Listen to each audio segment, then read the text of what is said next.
प्यार को कई तरह में बांटा गया है, जैसे माता का प्यार, पिता का प्यार, भाई बहनों के बीच प्यार, पति या पत्नी के बीच, पुरुष और महिला के बीच। मैं जानना चाहता हूँ कि क्या ध्यान, सेक्स और प्यार के बीच कोई संबंध है? ये पहला प्रश्न है। दूसरा है शिव और शक्ति। शक्ति ऊर्जा है और ऊर्जा पदार्थ है। क्या हम कह सकते हैं कि यही चेतना है? क्या हम इसे चेतना और पदार्थ कह सकते हैं?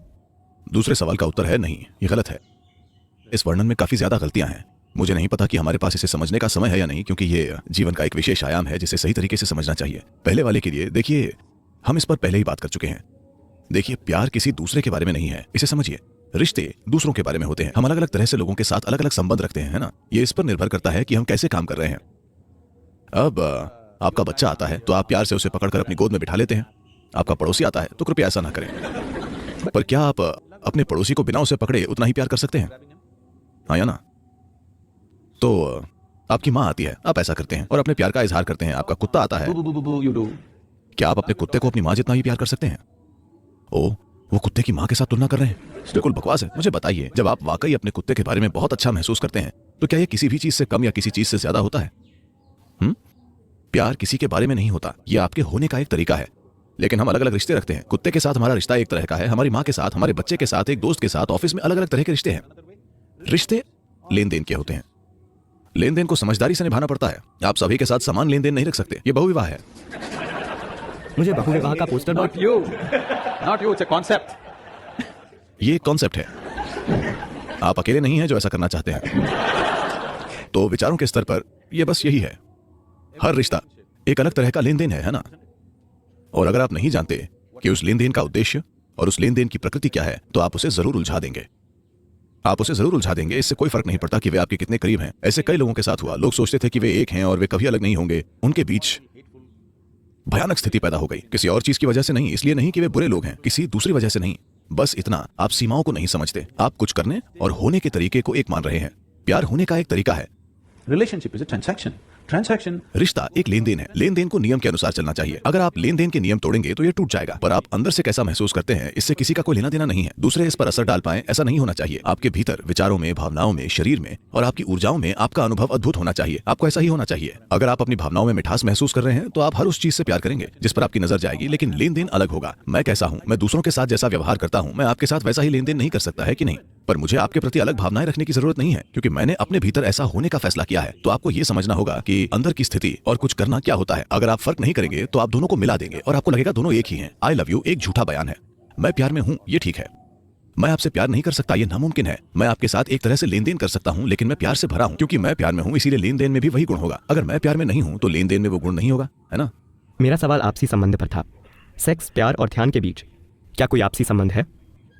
क्या सेक्स, प्यार और ध्यान के बीच कोई संबंध है? मेरे हिसाब से हमने सेक्स और प्यार में फर्क काफी हद तक समझा दिया है। सेक्सुअलिटी यानी, मैं नैतिकता के आधार पर फैसला लेने की कोशिश नहीं कर रहा हूं। इस बारे में मेरे अंदर वैसी कोई बात नहीं है। बात सिर्फ इतनी है कि आपके हार्मोन्स ने आपकी बुद्धि को हाईजैक कर लिया है।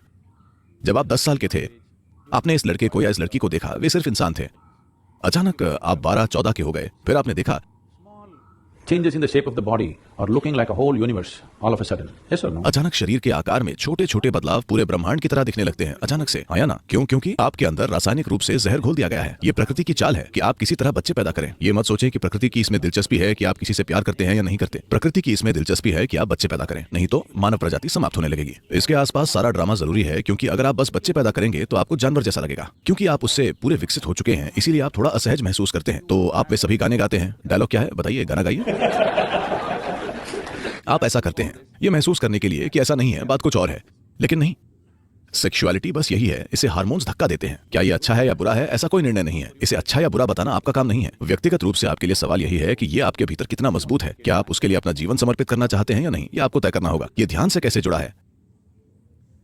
अंग्रेजी भाषा में मेडिटेशन शब्द का कोई मतलब नहीं है, तभी हर कोई इसका इस्तेमाल करता है। अगर आप आंखें बंद करके बैठते हैं तो अंग्रेजी में वे कहेंगे कि आप मेडिटेट कर रहे हैं। आंखें बंद करके आप बहुत कुछ कर सकते हैं। आप जप, तप, धारणा, ध्यान, समाधि, शून्य, कई चीजें कर सकते हैं। या हो सकता है कि आपने शरीर सीधा रखकर सोने की कला में महारत हासिल कर ली है। किसे पता कि आप आंख बंद करके क्या कर रहे हैं? आप अलग अलग चीजें कर सकते हैं। तो अगर हम मान लें कि मेडिटेशन का अर्थ ध्यान है, फिर से ध्यान शब्द का प्रयोग कई अर्थों में किया जा रहा है। आजकल इसका कोई विशेष अर्थ नहीं है, पर इसका एक खास अर्थ है। इसका मतलब है कि अगर आप यहां बैठते हैं तो आपका शरीर यहां है, आपका मन वहां है और आप कहीं और हैं। यानी आपके अनुभव में ये तीनों पहचानें अलग हैं।